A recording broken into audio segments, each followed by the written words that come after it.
Good morning, everyone, and thank you for coming on to our live this morning. I am Michelle O'Connor, your business growth strategist, and we have been discussing since yesterday how to plan. Our aim is to help managers and other levels within the organization throughout these 3 days to understand the planning framework that you can use once you have received your deliverables from your CEO or your founder or your leader, whoever in your organization.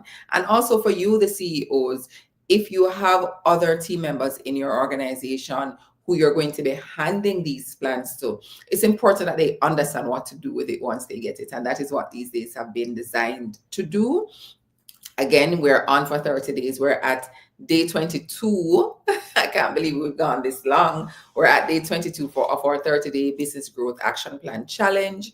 And my aim in doing this is to equip you with the necessary skills and tools that you need to have your plan completed for 2026 before you go off for the holidays. So thank you again for coming on. And as you join, please go ahead and share in the comments where you're joining from and the type of business that you have, so we can use your business as examples as we go through. So today we're talking about how do you break down the goals that you have received.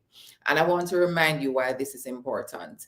For the past 3 weeks, we have been looking at how do we decide on our goal, how do we decide on the executable steps that we're taking, how do we develop KPIs and measure, how do we prioritize. We've done all of that, and now your plan is ready.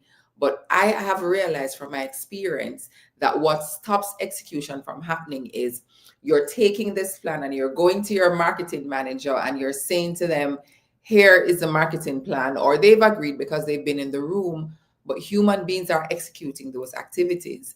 And when they aren't aware of what do I do with this now, how do I think through an initiative and break it down into executable steps, it doesn't get done, or it takes longer, or you, the CEO, have to be repeating yourself over and over. So I designed these 3 days to be that bridge between we've completed the plan since last week. Now you're speaking to your other team leaders.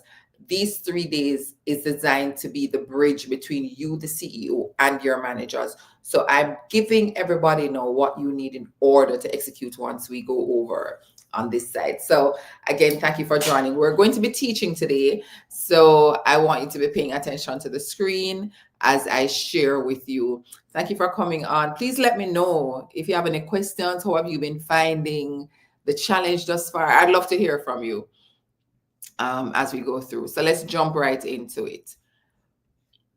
So we're talking about how to plan. That is our focus for the 3 days.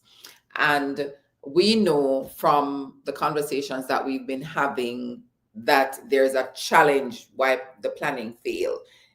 We say the planning fail, but it's really the execution of the plan that really fails for many leaders. And here are some reasons. Your goals are assigned without a structure to break them down. So I just shared with you, your CEO would have said to you, this is what we're going to be focusing on going into the next year. Now it's time for you to execute. You don't know how to do that. You don't know how to break goals down. So you take it and you start something and you have to pause because you didn't think about the other thing. And that's what we're trying to fix. Another thing is people jump into doing and you skip the thinking process. That's something that comes so natural to us because we want to always be in the doing.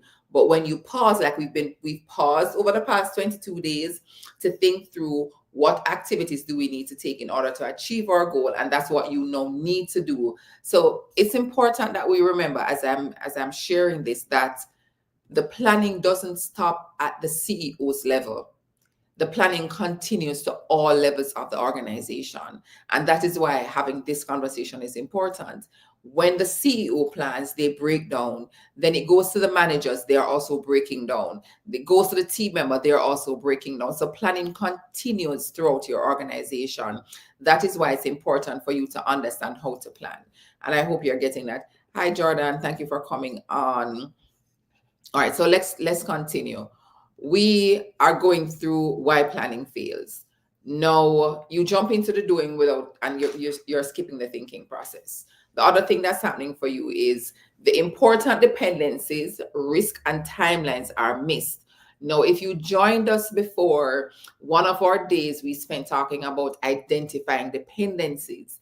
And it's important that when you're identifying your dependencies, you know which roles are going to be supporting this goal that you're taking on. You also know what systems you need. Are there updates in processes? Do we need money? What are the other resources? You also need to assess your risk. And we're going to be talking about risk on Thursday. Today is Tuesday. If you're watching the replay, so 2 days after this one, you can watch the next one. We're going to be talking about developing a risk register for your business. And you want to assess, is there anything that could prevent us or delay this goal that we have, and also your timeline. So we did a whole live on that. If you're interested, you can send me a message and I'll point you directly to the video for that one. Teams are unclear about what done looks like. And I must say that we did spend some time on that, because when you talk about something being done, something being completed, what that means is you would have been very clear as to what the target looks like. So your team needs to know this is completed when we are at 100%. This is completed when we have published. This is completed when we have, and those are your measures. You want to develop that. And we also did a live on that. So this is really showing you how everything comes together and how it flows. And again, if you're interested in any of the lives, all our videos are up for replay. But anything specific that you need, you can drop that in the comments and I'll be sure to just send you the video directly. Everyone is busy, but not moving in the same direction. I remember even in my corporate days, one of the things that we found, everybody's busy and working overtime, but at the end of the period, when we look at our financials, it didn't reflect the business that we saw in the organization. And what we had to look on, which I'm going to touch on soon, is that we're carrying too many things and we're moving from thing to thing, but not completing any one goal. So here we go. Now we're going to be talking about this 3-step planning framework. I want you to get your note-taking instruments ready, whether you're using a pen, pencil, notepad, or you're going to be recording. The first thing you're going to do is you're defining your outcome. What is the outcome? Why am I having this live event? Why are we going after this goal? What do we want to achieve in the end? What's the impact that we hope to have? Define that goal and make it very clear, and people need to understand it. Break down your goals into activities. If we are going to be moving from point A to point B, these are the steps that we are going to be taking. We're going down this road, we're going to pause here, we're going to get gas, we're going to buy food, you name it. Break it down. Then you want a sequence, that's prioritizing, adding dates so you know what's coming when, and you're identifying your risk. And after you've done that, you're able to say, okay, this is what my roadmap looks like. So this is like your Google Maps for your business, right? That's what we're doing. So let's talk about defining your outcome. You want to say, what does success look like? And these are some questions that you want to ask, or these are some questions that you can ask. It's not the full list of questions, but it gets the brain thinking. And once you start, then you will come up with other questions. What is the goal? Why does it matter? And why does it matter is an important question that you want to ask, because I've found that is sometimes what stalls. You are up here as the leader, and you would have agreed on this specific target that you're going after. You have spent months in meeting rooms discussing these goals, discussing these targets, and then you take a day and you explain it to your team, and your team is thinking, no, not really. I have a different way of doing it. But there's a reason you decided to take that route. And I can use the example of using Google Maps. I'm sure you have found times where you're using Google Maps to go somewhere, but you know the route, and you're like, you know what? No, I'm not going to follow that. I'm going to go where I want to go. Only to realize that Google Maps maybe was putting you in that direction because there was an accident, because there was road work, or they got some information that you didn't get. Right? And that happens in the organization, where as the leader, because you're having a cloud's view, you're seeing the entire span of the organization. There are things that you know that somebody else who's not sitting where you're sitting, they don't see. So they need to understand why it matters. Why do I need to go after this? What is it going to impact in the end? Am I making sense? Has this been your experience? Go ahead and share with me so that we know we're on the same page. So persons want to know, why does it matter? You also want to ask question, who is it for? Be very clear. Don't go in with any assumption. What must be true for this to be successful? We need to have X in order for Y to be true. What constraints? You realize that this is just a different way of asking about the risk. What does done look like? What does it look like? Tell me for you. And when you ask these questions, you would be surprised, guys, when you're in a room, how many persons have a different perception of what done looks like.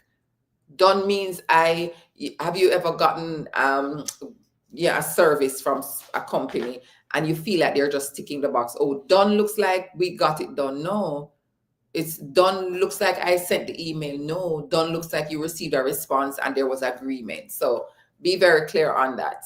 The second thing is break your goals into activities. Map out everything that is required. Identify all your major activities that must happen. So in order for us to go to increase our sales by 100,000, what needs to happen? We need to have a pipeline of X. We need to have X number of leads. That must happen. We need to host this workshop. That must happen. We need to reduce our expenses. That must happen. Have those conversations.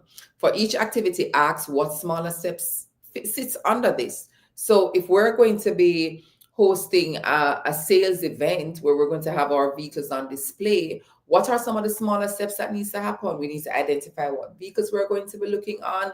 We need to do 1, 2, 3. Ask yourself those questions. Keep breaking tasks down until they are executable.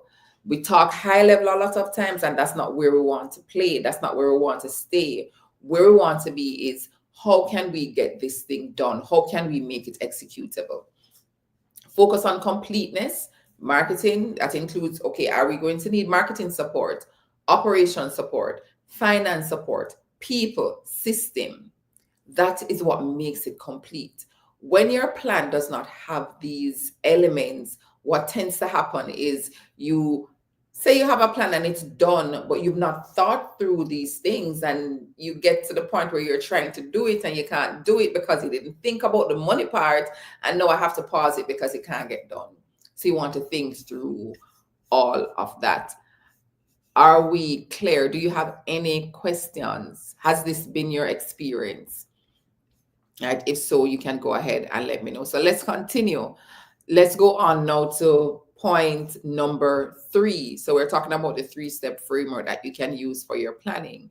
The next thing, I had an example here that I wanted to show you, where this was a product, increased sales in our product example that I had used, where we're looking at all the executable steps. So yes, we want to increase sales, but these are some things we need to do.